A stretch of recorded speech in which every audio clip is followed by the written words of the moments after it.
For all you elk hunters out there, chasing turkeys is basically the same thing. I know the reaction you just gave me, but don't knock it till you try it, and don't try it without OnX.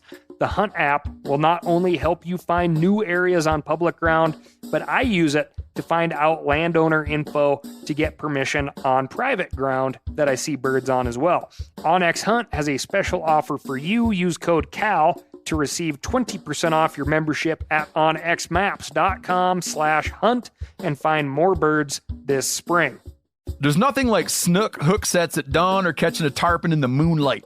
Find your next fishing trip made easy on fishingbooker.com and experience the magic of the Sunshine State or any other destination on your fishing bucket list. Book a blue water adventure in search of sailfish or go snapper fishing with the kids. With over 6,000 captains and trips to choose from, planning your next one just got a whole lot easier. Download the Fishing Booker app on the Google Play or App Store, or visit them online at fishingbooker.com to book your trip today. I'm sure a lot of you guys remember the old ceremonial hunting tradition of eating the heart out of the first animal you kill. Meat from those organs are among the most nutrient-rich foods on the planet. You can get those same benefits your ancestors craved via convenient daily capsules from Heart and Soil. Find out more at heartandsoil.co. And remember, use code MeatEater for 10% off your purchase. From MeatEater's World News Headquarters in Bozeman, Montana, this is Cal's Weekend Review presented by Steel. Steel products are available only at authorized dealers. For more, go to steeldealers.com. Now, here's your host, Ryan Cal Callahan. A team of Turkish scientists analyzed 3 pieces of birch pitch that had been chewed by ancient humans in Scandinavia almost 10,000 years ago. Their findings, which they recently published in scientific reports, offer a fascinating window into the mouths of these ancient humans. Birch pitch is a sticky substance made by heating birch bark. It has been used by people for medicinal purposes for thousands of years and can be chewed like gum.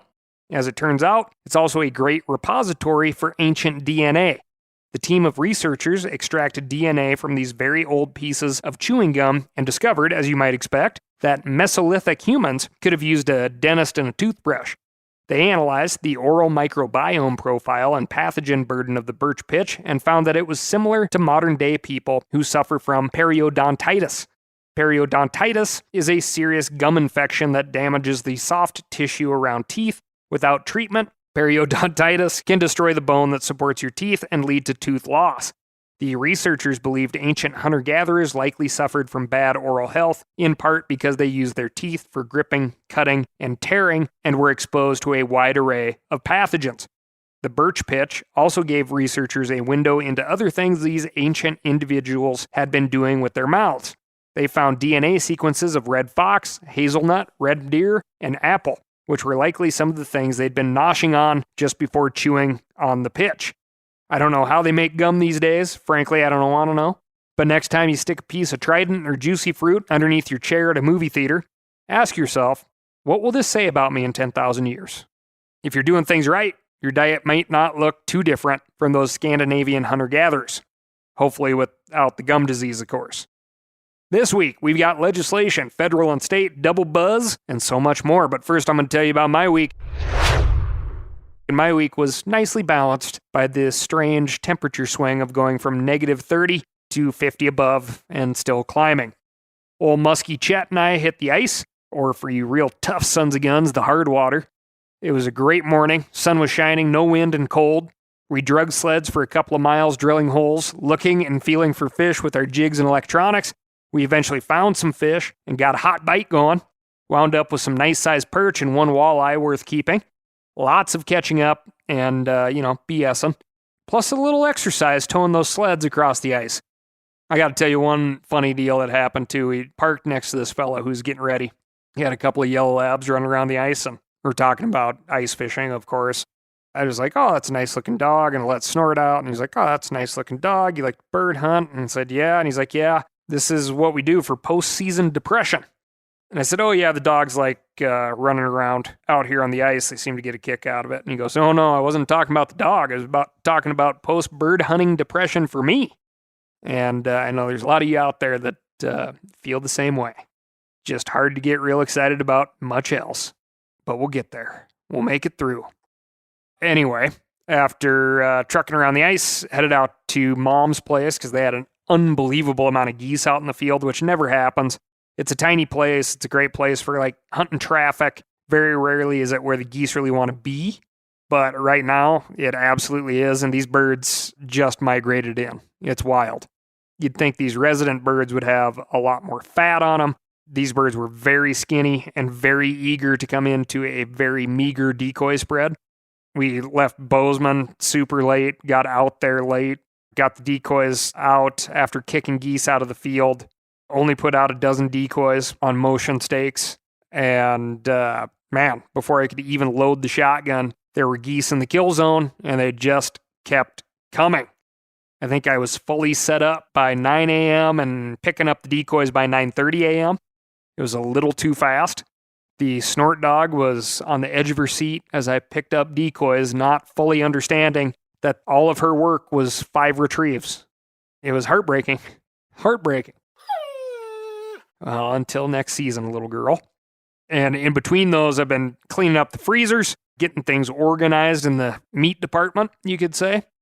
If you're tuning into the Old Cal Instagram account, you may have seen the end result of a Korean fried upland bird thigh recipe that I've been working on, which is like good for grouse species and pheasants. Drumsticks on a lot of birds are kind of tough to deal with because of the amount of tendons, specifically pheasants, but the thighs are absolutely fantastic, despite a lot of people throwing them away. So very simple. Dry sherry or Chinese cooking wine, soy sauce, ginger, salt, pepper, brown sugar, garlic. Let that sit overnight. Then whisk together a 50-50 mix of flour and cornstarch with water, and you're looking for the consistency of like runny eggs, not quite pancake batter. Thoroughly coat everybody. Deep fat fryer. I use beef tallow and let them drain on old paper sacks is what I do. Reduce, reuse, kids. It takes about 5 minutes per batch. It's a killer recipe. You won't ever feel bad for throwing a bird thigh away because you'll covet them from here on out. Now, word to the listener. We're heading back into the state legislative cycle. Oddly enough, this is where I get like more excited about the week in review because we got stuff that really, really matters on top of the entertaining things. We're going to cover as much of this as we can, but we are counting on you to write in and keep us informed on what's going on. You can type in ncsl.org to see what states are in session and when. That's the National Conference of State Legislatures. And if you hear about something that really grinds your gears, really ticks you off, what I'm going to say next just isn't going to help. Whatever it is, whatever that issue is, it was probably preventable.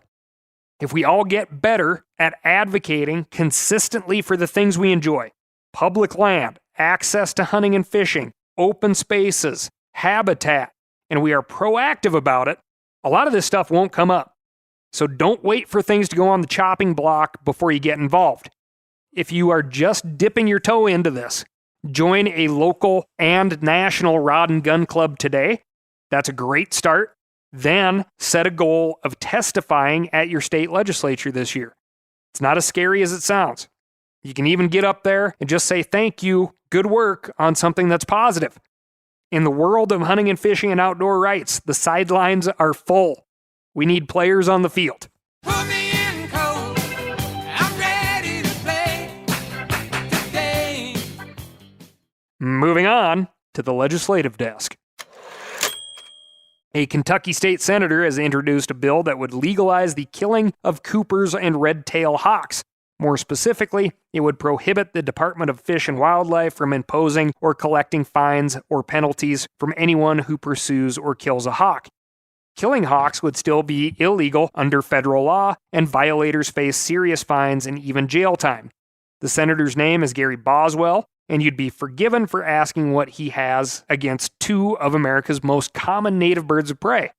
Boswell explains in a Facebook post that 3 of his constituents have told him about having trouble with hawks killing their chickens and cats and preying on songbirds at their bird feeders.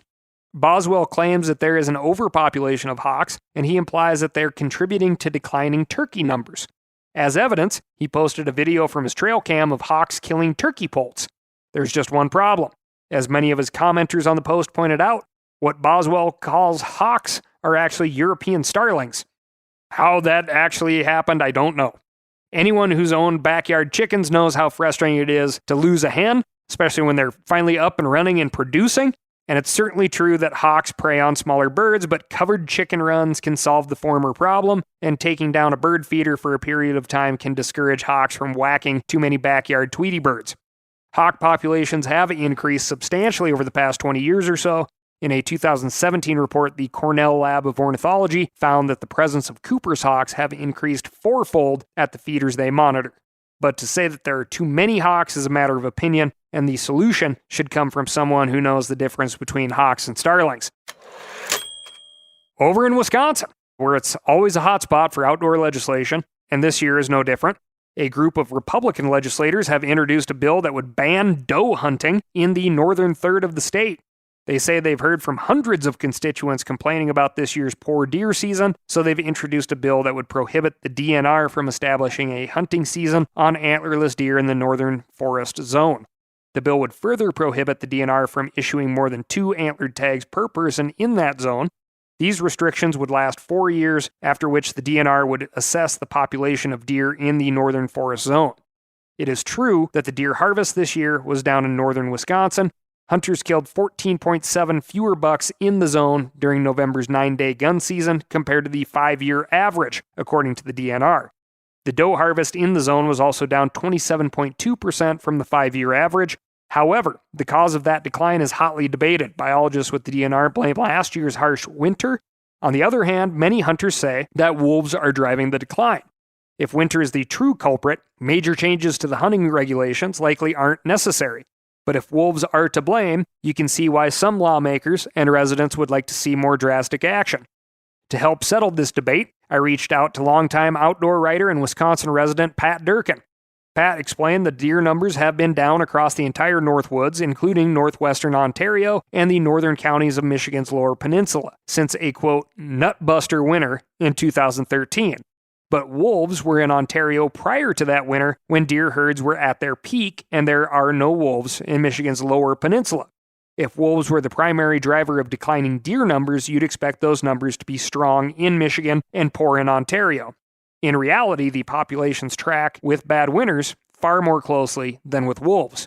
Pat says, quote, "My prediction would be that if they get this bill passed, everyone will still be complaining of too few Northwoods deer in January 2028. Wolves certainly impact deer populations, but a long-term view of the problem indicates that it would be better to address habitat degradation and leave harvest quotas to biologists and hunter advisory groups. This bill has not yet been assigned a number as of this recording, but any concerned hunters should get in touch with their Wisconsin state representatives." Staying in Wisconsin, anglers are fighting to keep sturgeon spearing legal in the Lake Winnebago system. Thanks to listener Ryan Ebert and a bunch of you other folks who wrote in to talk about this one. The U.S. Fish and Wildlife Service is set to decide whether to list lake sturgeon under the Endangered Species Act. After receiving a petition to list sturgeon from the Center of Biological Diversity, the agency decided to conduct a status review of the species. They're set to release their decision in June of this year, and if they decide that sturgeon are endangered or threatened, it could ban sturgeon fishing in all 50 states. Most states don't have enough of a population to warrant a season, but Wisconsin is different. Sturgeon are heavily managed in Wisconsin, and those efforts have grown the population in the Lake Winnebago system to an estimated 40,000 fish. There is a spearing season every year, and 13,000 licenses are sold. Based on this excellent track record of state management, a bipartisan group of Wisconsin's congregational delegation is asking the U.S. Fish and Wildlife Service to consider an exemption of the Wisconsin population. They say banning the spearing season is unnecessary and would eliminate a unique and cherished annual tradition. And they've introduced a bill called SPEAR Act to preemptively exempt Wisconsin fish from listing. The Fish and Wildlife Service is set to release their findings on June 30th, 2024. Even if you don't live in Wisconsin, you should submit a comment when the findings are released. Wisconsin anglers and wildlife managers have done excellent work for the species, and they should be allowed to reap the rewards. For all you elk hunters out there, chasing turkeys is basically the same thing. I know the reaction you just gave me, but don't knock it till you try it, and don't try it without OnX. The Hunt app will not only help you find new areas on public ground, but I use it to find out landowner info to get permission on private ground that I see birds on as well. OnX Hunt has a special offer for you. Use code CAL to receive 20% off your membership at onxmaps.com/hunt and find more birds this spring. Now, a lot of you guys are familiar with the old hunting tradition of eating, some organ, the heart or a chunk of liver off the first animal you kill. I had that when I was a little kid, and it was a big deal. Organ meats were always prized by frontier people who knew the importance of getting a lot of different minerals and nutrients. And as often is the case, those guys were onto something, because organs are among the most nutrient-rich foods on the planet. And you can get the same benefits your ancestors craved via convenient daily capsules from Heart and Soil, made exclusively from regeneratively raised, grass-fed, and finished cattle. Heart and Soil's unique freeze-drying process means all those important nutrients are trapped in, ensuring you experience every one of the benefits of nature's superfood in a clean, convenient, taste-free capsule. Find out more at heartandsoil.co. And make sure to use code MeatEater for 10% off your purchase. That's heartandsoil.co. Use the code MeatEater. We've all seen plenty of gadgets and fads come and go, but here's one product that stood the test of time: Seafoam Motor Treatment. Lots of hunters and anglers know that Seafoam helps engines run better and last longer. It's really simple. When you pour it in your gas tank, Seafoam cleans harmful fuel deposits that cause engine problems. I'm talking common stuff like hard starts, rough engine performance, or lost fuel economy. Seafoam is an easy way to prevent or overcome these problems. Just pour a can in your gas tank and let it clean your fuel system. You probably know someone who has used a can of Seafoam to get their truck or boat going again. I guarantee you've listened to them, because I use it regularly. People everywhere rely on Seafoam to keep their trucks, boats, and small engines running the way they should the entire season. Help your engine run better and last longer. Pick up a can of Seafoam today at your local auto parts store, or visit seafoamworks.com to learn more.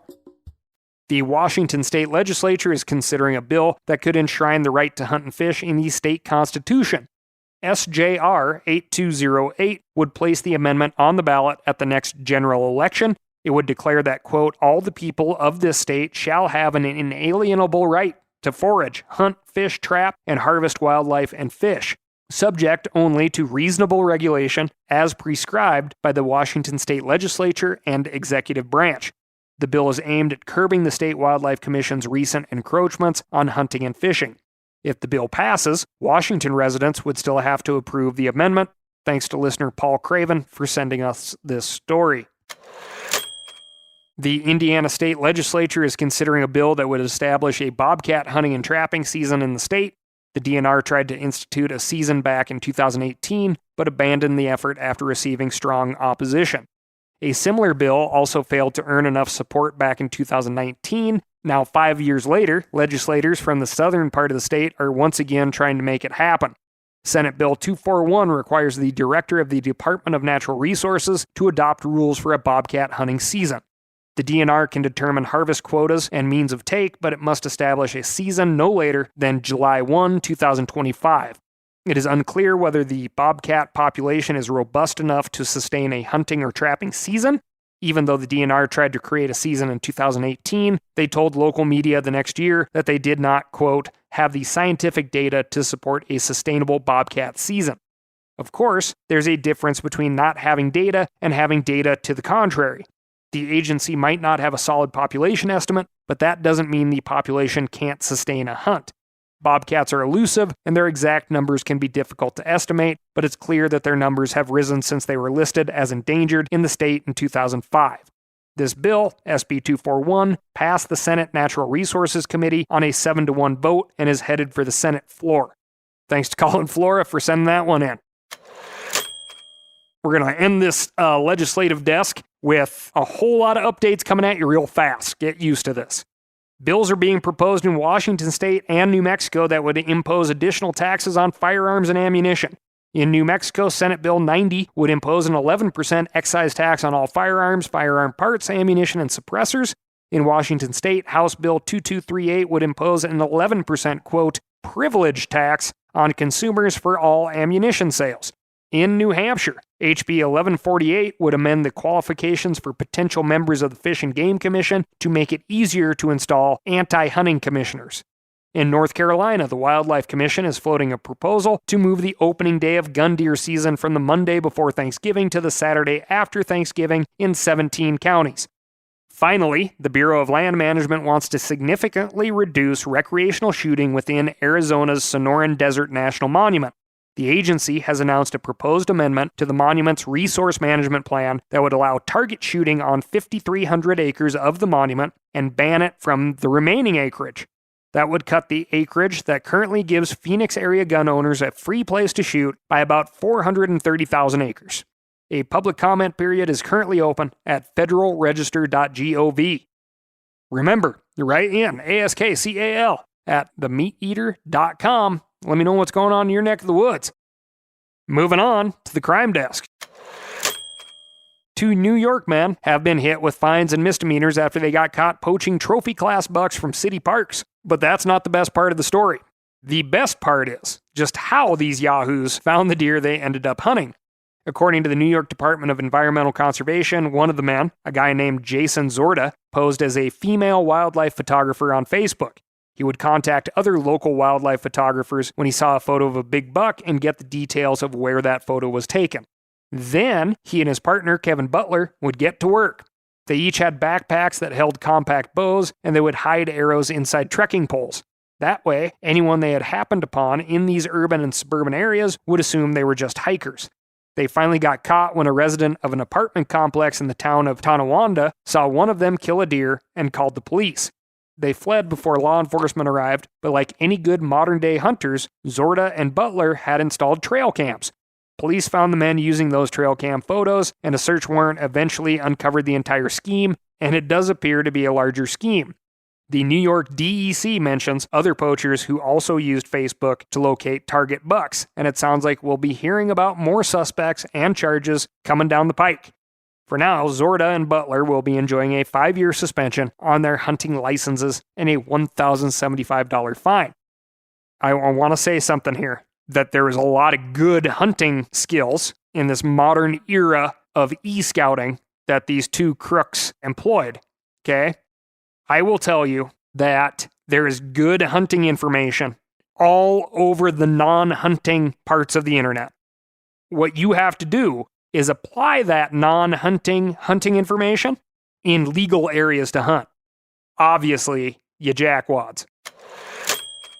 5 hunting dogs were shot and killed in 2 separate incidents in Virginia last month as conflicts between hunters and landowners come to a head.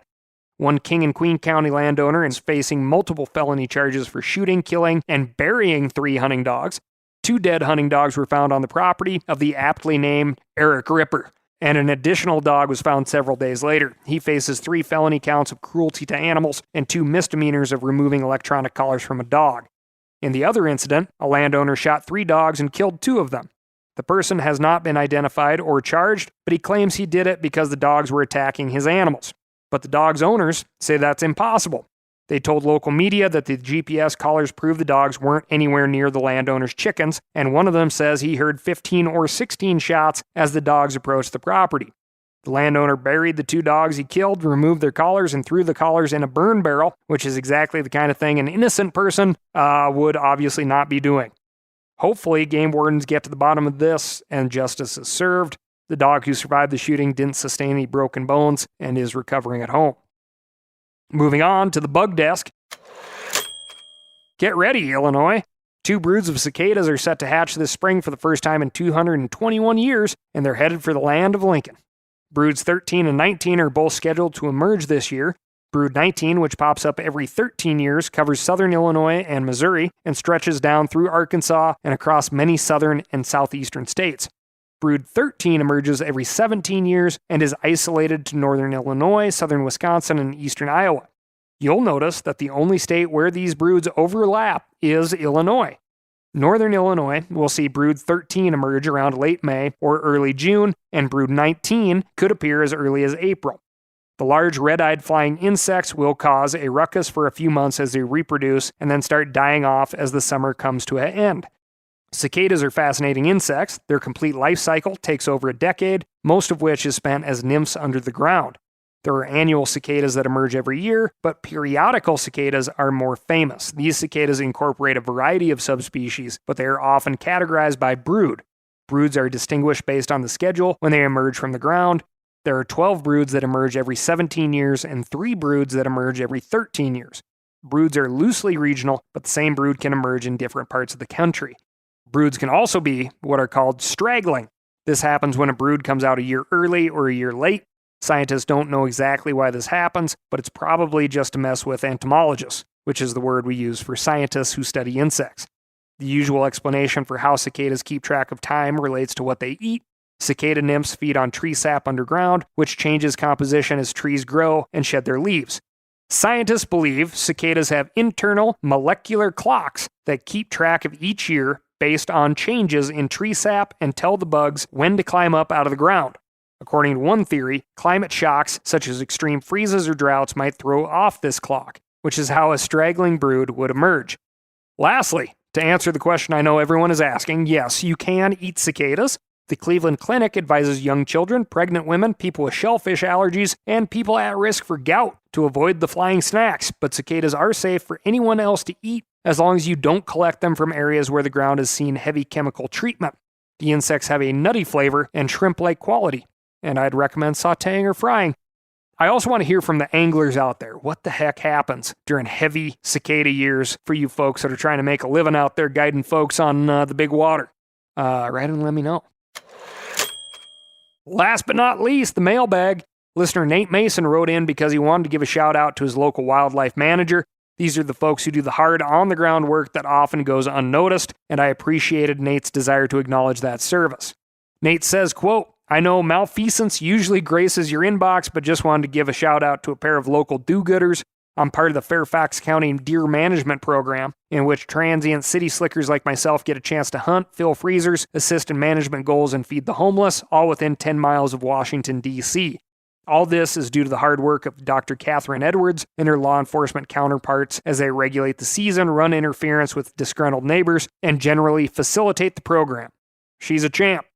She sounds like a champ. Thanks to Dr. Edwards for her work managing wildlife around the nation's capital, and thanks to Nate, who serves as an infantry officer for the U.S. Army. That's all I got for you this week. Thank you so much for writing in. Remember, get a hold of me. ASKCAL. That's askcal@themeateater.com, and let me know what's going on in your neck of the woods. Thanks again, and I'll talk to you next week.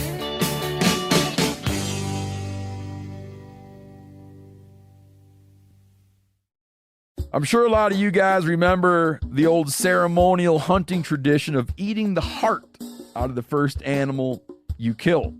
Meat from those organs are among the most nutrient-rich foods on the planet. You can get those same benefits your ancestors craved via convenient daily capsules from Heart and Soil. Find out more at heartandsoil.co. And remember, use code MeatEater for 10% off your purchase. Outdoor adventure won't wait for engine problems. Things like hard starts, rough performance, and lost fuel economy are often caused by fuel gum and varnish buildup. Seafoam can help your engine run better and last longer. Simply pour a can in your gas tank. Hunters and anglers rely on Seafoam to keep their engines running the way it should the entire season. Pick up a can of Seafoam today at your local auto parts store or visit seafoamworks.com to learn more. That's seafoamworks.com to learn more.